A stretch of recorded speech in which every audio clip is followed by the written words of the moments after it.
How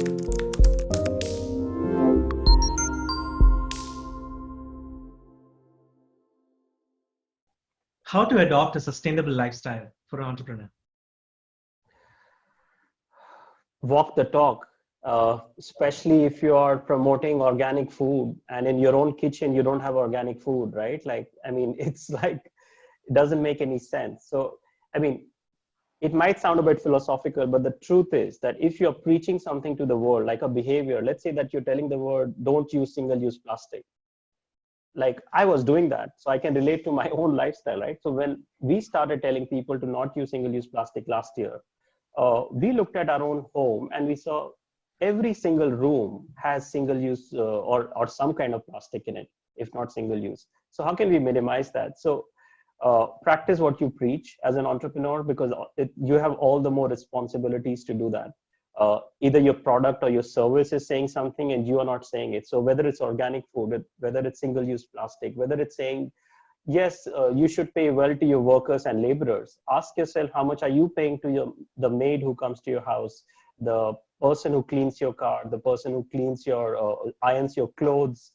We live in these times in which we are fortunate to have other people to do such work for you. In many parts of the world, people don't have that luxury, right? So you have to clean your own car, you have to iron your own clothes, you have to clean your own toilets and your own house. I think in some cultures, especially in the Asian culture, we have that luxury, that we have a group of people who are willing to do it. So practice what you preach. So if your business products or services are basically promoting an idea or a cause, please make sure that you look at your own house, your own lifestyle, to say, how many flights am I taking when I'm criticizing someone else for causing greenhouse gas emission? I'm blaming an industry for causing fossil fuel, related pollution, for example, right? Look at your own car. What kind of car do you use? How many times do you use a shared carpooling, for example? So I think these are few examples, but it's mostly to self-reflect and walk the talk.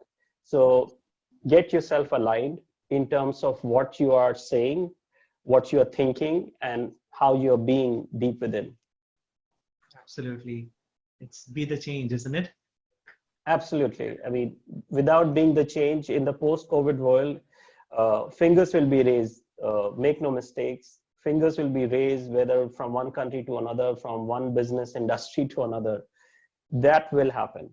So we are looking at a world now moving forward that people are going to start holding others accountable as to who caused it, why was it so bad, why was this lockdown not done before.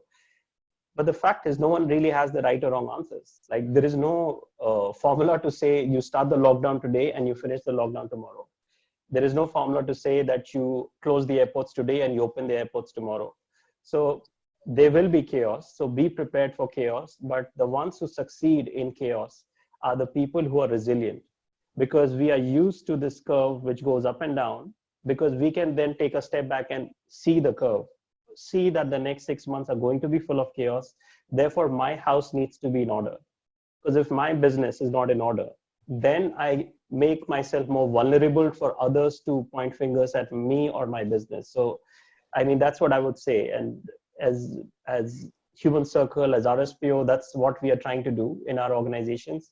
And it's an opportunity for all entrepreneurs out there to make sure to use this time to put your business in order. If you don't have a policy, please make sure you write a policy for sustainable sourcing.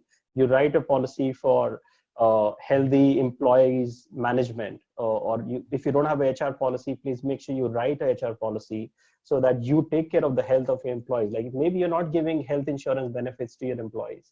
Mm-hmm. So think of it those ways, right? Because at the end of the day, if people start leaving your organization, who's going to pay the maximum price? We know how difficult it is to hire high quality talent anywhere in the world, right? So if employees feel that they are not taken care of by the employers, by you, then you just make them and yourself more vulnerable. They will have no choice but to leave you, because they will think you don't take care of them in the difficult times.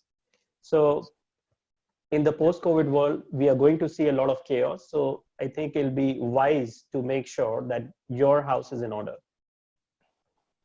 Absolutely.